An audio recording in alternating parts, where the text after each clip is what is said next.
welcome Dr. Sinatra. Well, thanks for having me, Dr. Joe and Mark.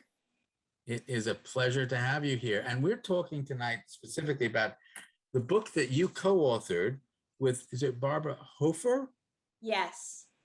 Who we probably should read about her as well. Can you tell us a little bit about Barbara? Absolutely. My co-author, Professor Hofer, is a professor from Middlebury College in Vermont. She is a psychologist like myself, and we share research interests and background and have been collaborators for a couple of decades.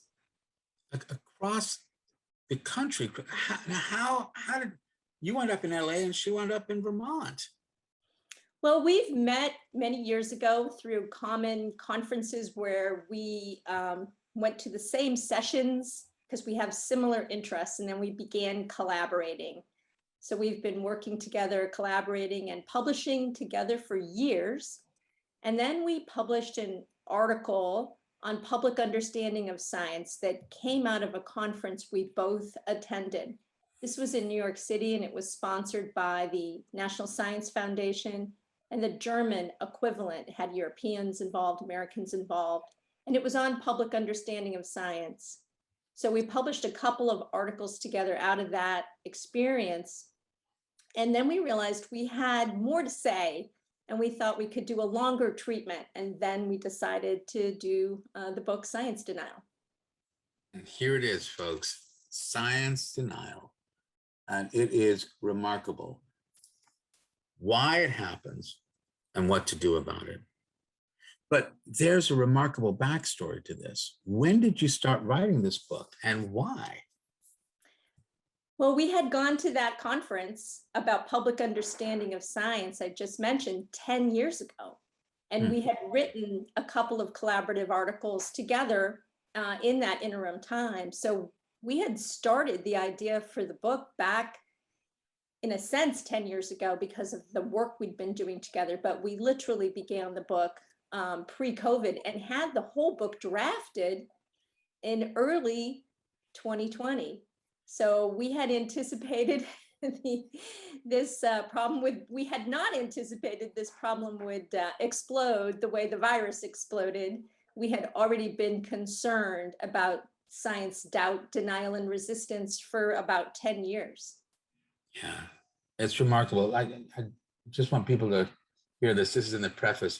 The day we submitted a draft of this book, February 25th, 2020, the U.S. Centers for Disease Control and Prevention, CDC, alerted the nation to the potential community spread of the novel coronavirus.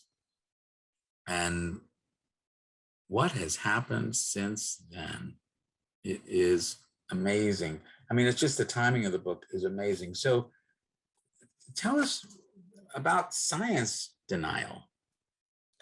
So we're both psychologists, and we do research together and separately on science learning and motivation, what motivates people to want to learn or not to learn about particular topics. And we've both explored topics in the past in our own research agendas, like evolution, like climate change, like genetically modified foods and whether they're safe to eat, children's reactions to Pluto being demoted to dwarf planetary status. So both independently and together, we've looked at these particular topics over time and have always been interested in how people understand and misunderstand science and why they do, and what are the emotions and motivations and beliefs around that understanding. Yeah, I think that's really an interesting question. So what are you coming up with? What is the psychology behind science denial? So what we cover in the book are several different aspects of science doubt, resistance, and denial. And what we say is that first, science is hard. It's a difficult concept. You may understand more about how the mRNA vaccine works than I do. It's a difficult thing for people to understand. And so there's just the challenge of the conceptual complexity of science. And so it's very easy for people to misunderstand or have misconceptions about it. And it's difficult for those to get resolved if you don't have a lot of expertise and a lot of knowledge about the topic. So there's just the plain regular knowledge, understanding challenges that you have.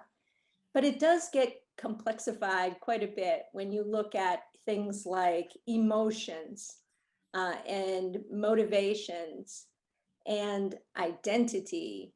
So an example would be that because science is so complex and because we don't really understand, lay people don't really understand how the vaccine works, you might be more likely to read a Facebook post by a friend, someone who is in your group that you identify with.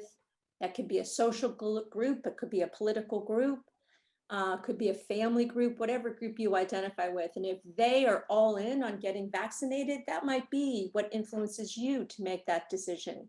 Conversely, if they are all out on getting vaccinated and they don't want to do it, you may tend to make the same decision.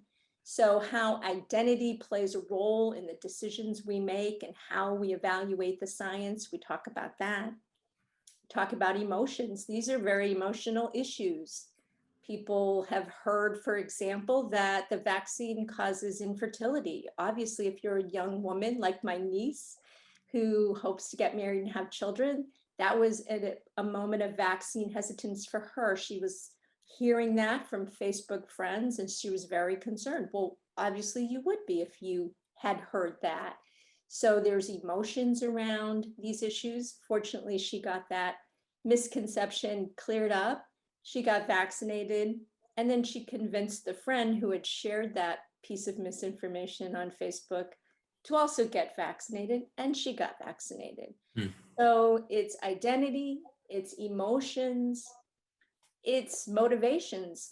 Motivated reasoning is something that we all do, and it's important for listeners to understand that it isn't one group, it isn't one type of person, it isn't one political group alone that has challenges with understanding science. We can all fall susceptible to misinformation because there's so much of it out there.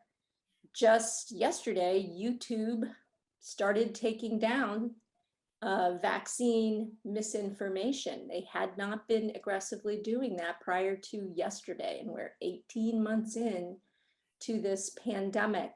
People get a lot of their information from the internet, from Facebook, from Google searching, from YouTube. So it's important for them to take those steps because any one of us can read a post or watch a video and believe it, whether or it's scientifically grounded or not, because it may fit with our preconceived notions and we may be motivated to believe it's correct. So these are some of the themes we explore in the book. So there's sort of a group mentality around this, is what you're suggesting?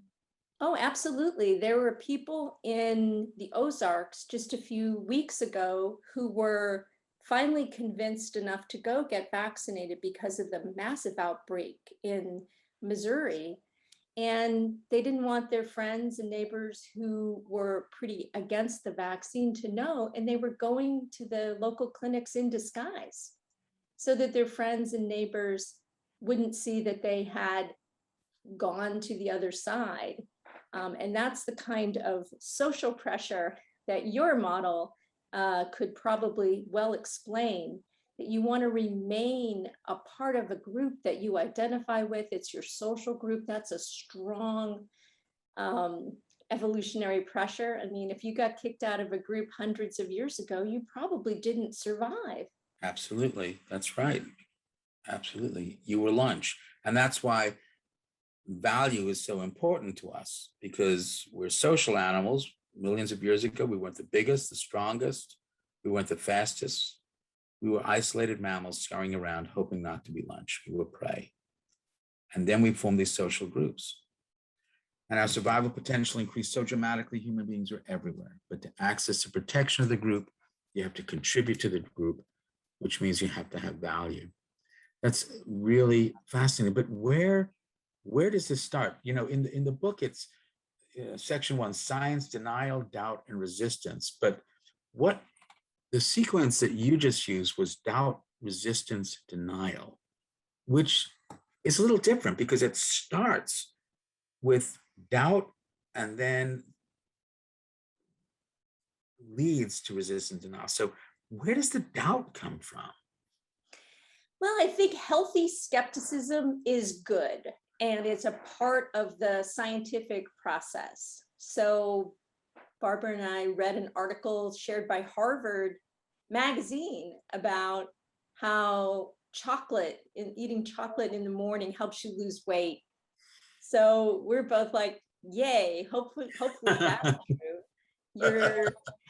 You're motivated to believe that one. But if you drill down into the article, you'll see that it was a single study and that it had a small sample size, and it really wasn't particularly reliable. So we're all susceptible to fall for motivated reasoning. I'm particularly motivated to enjoy chocolate. So we might all fall prey to either, in that case, it's not misinformation, but it's just information that we probably should doubt. We probably should be skeptical of a single study. So skepticism and doubt can be productive, but it's when you take it really far, which I think we're seeing a lot of people doing, who believe, nothing from established medical science, who walk away from all of that and feel like they can't trust. Another important element of your model, they can't trust anyone who has medical expertise. That's a level of skepticism that leads you to really be in danger of going towards more of the denial that we talk about. Well, we have a lot to talk about, but there's something that I cannot deny, and that is our sponsors. So rather than deny them the opportunity to tell us about what they are doing, Larry, let's take a commercial break and we'll be right back. Stretch the canvas, brush with